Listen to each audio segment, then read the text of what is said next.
안녕하세요. 전재훈 목사입니다. 오늘은 제가 KWMA 북클럽 이번 주제가 틴켈러의 내가 만든 신이잖아요. 이 책을 어떻게 보시는 게 좋을지 오리엔테이션을 좀 해드리려고 합니다.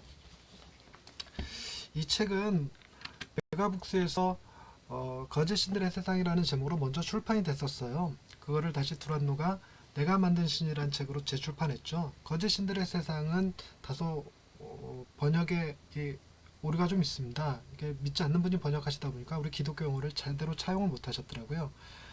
근데 참고적으로 말씀드리자면 이 거짓 신들의 세상 위에 붙어 있는 노란색에 보시면 살아있는 신의 감동 이거 표현하잖아요. 살아있는 신이 두란노에서 하나님을 말하다라는 책으로 재번역했습니다. 내용은 그런 거예요. 하나님을 믿지 못하는 근거들, 그리고 하나님을 믿을 수밖에 없는 근거들에 대해서 틴켈러가 변증한 건데, 틴켈러의 변증의 묘미를 맛볼 수 있는 좋은 책이니까 한 번씩 읽어보실 것을 권해드립니다. 틴켈러의 이 책을 이해하기 위해서는 틴켈러의 복음 구조를 좀 이해하실 필요가 있는데요. 틴켈러는 구속사를 창조, 타락, 구속, 회복이라고 하는 네 가지로 설명합니다. 지금 먼저 창조부터 보시자면, 하나님은 삼위일체 하나님으로 계셨잖아요. 그 안에서 타자 지향적 사랑의 관계를 누리시고 계셨기 때문에 사랑과 기쁨과 만족이 충만하신 상태였습니다. 그러니 다른 종교에서 얘기하듯이 창조가 신들의 어떤 필요에 의한 결과이거나 어떤 다툼에 의한 결과가 아니라 오직 사랑에 근거한 창조였다는 것이죠.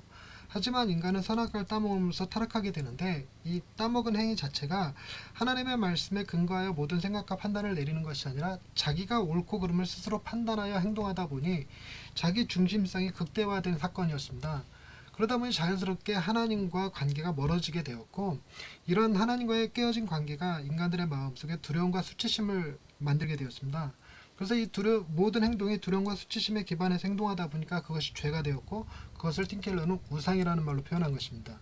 그런 인간을 하나님께서 사랑하셔서 그의 아들 예수 그리스도께서 이 땅에 오셔서 십자가에 죽으시고 부활하심으로 우리가 가지고 있었던 두려움과 수치심을 그분이 대속하여 주셨죠. 그걸 통해서 틴켈러는 예수 그리스도 그분의 아름다움에 우리가 주목해야 된다는 얘기를 합니다. Jesus is useful이 아니라 Jesus is beautiful이라는 거죠. 그래서 그분의 그 성품의 아름다움에 인간이 매료되어지면 자기 중심성을 극복하게 되고 타자 지향적 사랑의 관계를 회복할 수 있다는 것입니다. 뿐만 아니라 십자가에 달리신 예수를 통해서 내 죄가 내가 생각하는 것보다 훨씬 더 크다, 그리고 하나님께서 내가 기대하는 것보다 더 크게 나를 사랑하신다라고 하는 이 겸손함과 담대한 성품을 주게 되는데, 이것이 자기 비하와 교만함에 가득 차 있는 인간들의 마음을 담대함과 겸손한 성품으로 회복시켜주는 역할을 하죠. 우상에 대해서 그 본질을 살펴보실 필요가 있는데, 이 책에서 이런 정의가 나옵니다. 우상이란 무엇이든 당신에게 하나님보다 더 중요한 것이다. 무엇이든 하나님보다 더 크게 당신 마음과 생각을 차지하는 것이다.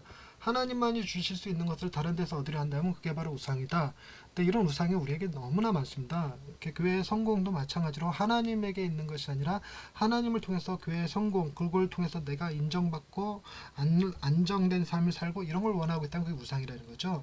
십계명에 너는 나 외에 다른 신을 내게 두지 말라고 그랬는데, 다른 신이 바알이나 아세라, 몰록 이렇게 생각하기가 쉽죠. 물론 맞습니다. 그러나 틴켈러는 거기서 더 나아가서 우리는 자기 자신을 신처럼 숭배할 수 있고요. 명예, 성공 혹은 특정한 이미지를 신처럼 숭배할 수 있습니다. 뭘 통해서 보냐면, 내 명예가 훼손되어지면 내가 살 가치가 없다라고 듣기 때문에 그게 곧 신이라는 거예요. 그래서 우리가 훌륭한 신앙인이라는 생각 그걸 목표로 살아서 열심히 신앙생활했는데 어떤 실수 혹은 잘못된 판단으로 죄를 짓게 되면 그 이미지가 깨지게 되죠. 그럼 너무너무 괴로워서 자살한다거나 이러면 그건 내가 하나님이 아닌 내 이미지를 섬기고 있었다는 얘기가 되는 것입니다. 그리고 또 하나 중요하게 보셔야 될 게, 마음은 진공 상태가 아니에요. 그래서 우리가 마음과 목숨과 뜻과 힘을 다해 하나님을 사랑하고 있지 않다면 마음이 분할된 거죠. 분할되면 문제가 뭐냐면, 하나님이 중심이 중요하게 되는 것이 아니라 내가 무엇인가 간절히 원하는 그 욕구를 하나님을 통해서 성취하려고 해요. 그렇게 되면 내가 원하는 그 욕구 자체는 우상이 될 수밖에 없겠죠. 그래서 틴켈러는 좋은 것이라도 궁극적이 되면 우상이 된다고 얘기합니다. 여러분, 자녀나 건강이나 명예나 그리고 교회 부흥이나 이거 다 좋은 것이죠. 하지만 이것을 하나님보다 더 중요한 것으로 여기게 된다면 우상이 될 수밖에 없는 것입니다. 그래서 종교에는 네 가지 대표적인 우상이 있는데, 교리를 목숨같이 여기는 사람들이 있습니다. 그러니까 교리가 깨어지는 걸 못 견뎌하는 거죠. 그런 사람들은 교리가 우상이고요. 그리고 사역 은사, 예를 들어서 찬양의 사역 찬양의 은사를 가지신 분이 찬양을 더 이상 할 수 없게 된다거나 이렇게 성대가 상하거나 이럴 수 있잖아요. 그래서 그렇게 못하게 되면 굉장히 괴로워하고 인생 끝난 것 같이 생각한다면 자신은 하나님을 섬긴 게 아니라 자신의 은사를 섬긴 겁니다. 혹은 어떤 분들은 내가 교회를 몇 개를 이렇게 건축했어, 내가 몇 명을 전도했어, 이런 걸 중요하게 여기는 사람이 있습니다. 그러면 그는 구원의 조건이 하나님한테 있는 것이 아니라 자기의 행한 결과에 있는 거잖아요. 내가 몇 명을 전도했으니까 구원받을 수밖에 없어. 이런 건 다 우상이라는 겁니다. 종교 도덕주의도 그래요. 내가 얼마나 주일날 예배를 잘 드렸고 11조를 얼마나 열심히 했으며 이런 것들을 통해서 나는 구원받을 수밖에 없어 라고 생각한다면 그는 하나님의 자리를 빼앗은 거죠. 그러니까 복음의 리셋은 뭔 얘기냐면 복음 그 자체는 하나님이 먼저 우리를 의롭다 하시는 칭의가 있고 난 다음에 그 다음에 우리에게 성화를 요구하시잖아요. 근데 우리는 자꾸만 그 순서를 뒤집어서 내가 성화되었으므로 하나님이 나를 의롭다고 여기신다라고 생각하는 게 만드는 게 복음의 리셋입니다. 그러니까 우리가 예수 그리스도로 구원받았습니다라고 아무리 얘기해도 그 다음날 되면 바로 내가 하나님 앞에서 착하게 살았을 때 구원받고 그렇지 못했을 땐 구원 못 받을 것 같은 느낌을 갖는 것, 이게 복음의 리셋이에요. 이런 우상들이 있죠. 그리고 또 하나는 여러분 두려움과 자기 연민이라는 우리 기본의 그 근저에 깔린 감정들을 보셔야 되는데, 두려움과 자기 연민에 의해서 예수 믿는 사람들이 많거든요. 예수를 믿지 않으면 지옥 갈까봐 두렵잖아요. 그리고 사역을 열심히 하지 않으면 하나님한테 책망받을까봐 두렵잖아요. 이게 다 자기 연민이거든요. 이런 것들은 다 우상이라는 겁니다. 예수 그리스도께서 우리를 위해서 행하신 그 일로 인해서 내가 의롭다 하였고 하나님 앞에 사랑받는 자라는 사실을 온전히 믿지 못하는 거예요. 이런 건 우상입니다. 그리고 또 하나는 팀켈러가 이 근원적 우상에 대해서 얘기하는데, 우리가 어떤 특정한 행동들을 하는 것은 그 근저에 깔린 이유와 동기들이 있는데 그것이 하나님에게 있지 않으면 무엇이든 그것은 내가 만든 신이 되고 맙니다. 대표적으로 네 가지 근원적 우상이 안정, 인정, 통제, 권력의 우상이 있어요. 삶이 안정되길 바라고 남들에게 인정받기를 원하고 내 삶을 통제할 수 있기를 원하고 그리고 어떤 권력을 누리기를 원하는 것 때문에 행하는 모든 일들, 이것이 다 우상이라는 거죠. 그래서 우상을 극복하기 위해서는 다음의 사실들을 좀 기본적으로 알고 있어야 될 필요가 있습니다. 인간의 마음은요, 우상을 만드는 공장입니다. 칼빈이 그렇게 얘기했죠. 그러니까 조금만 방심하면 우리의 마음은 금세 우상으로 가득 차버립니다. 심지어 인간은요, 자신의 원수마저 신으로 삼아. 이게 뭔 얘기냐면 원수 갚는 게 내 일생일대 목표야, 이런 거죠. 그래서 그 원수 갚는 것 갚을 수 있으면 내가 행복한 거고 갚지 못하면 불행한 거고 이렇게 얘기하는 거, 이게 다 우상입니다. 근데 놀랍게도 팀 켈러는 이 내가 만든 신이라는 책을 통해서 성경 속에도 이런 우상이 굉장히 많다는 거예요. 아브라함에게는 아들, 야곱에게는 사랑, 레아에게는 남편, 삭과에게는 돈, 이런 거죠. 심지어 요나도 국익의 우상에 사로잡혀 있어서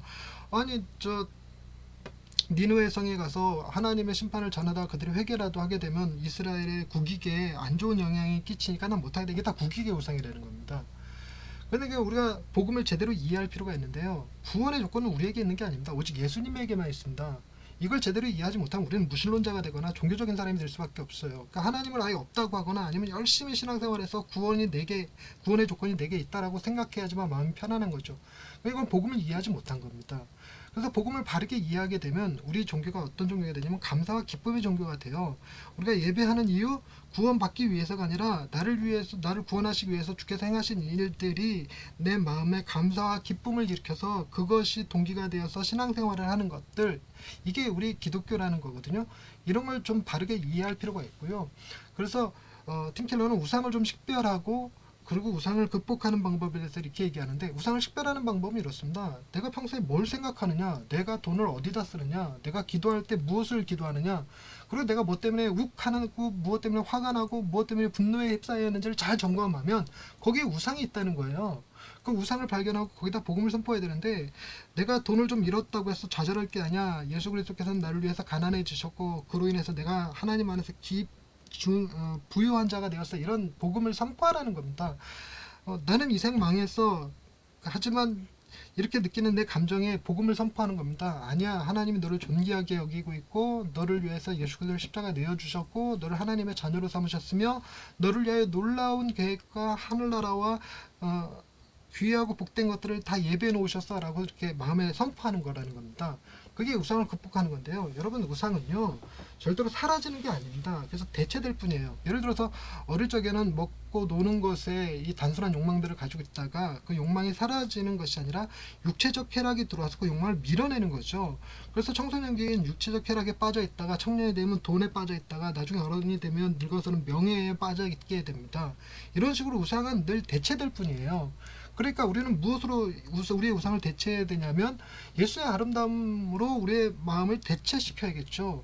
그러니까 고행과 뭐 경건의 삶을 통해서 이렇게 욕망을 억누르는 것이 아니라 예수 그리스도를 발견하고 그 예수 그리스도의 아름다움에 막 푹 빠져서 예수 그리스도가 너무너무 좋아 이러면 우리의 마음에 우상이 들어설 자리를 밀어내고 예수 그리스도께서 나의 이렇게 최고의 슈퍼스타가 되시는 것이죠. 그거를 이제 예배를 통해서 끊임없이 복음을 반복적으로 들으시면서 그 복음이 주는 평안을 좀 누리시는 것이 우상을 극복하기 위한 좋은 방법이 될 것입니다. 그래서 이 책을 보시면 팀 켈러의 내가 만든 시는 팀 켈러가 이 성경 속에 나오는 여러 인물들이 가지고 있었던 그 마음의 근원적 우상들을 낱낱이 파헤치고 그리고 하나님께서 그들을 어떻게 복음으로 이끄셨으며 그들의 우상의 문제를 어떻게 해결하셨는지에 대한 이야기를 쭉 써놓은 책입니다. 그러니까 여러분 여기에 주목하여 보시면 이 책을 통해서 많은 유익을 얻으실 수 있을 거라고 생각합니다. 우리가 다음 시간에는요. 팀 켈러의 내가 만드신 프롤로그와 1장 평생소원을 좀 다루도록 하겠습니다. 수고하셨습니다.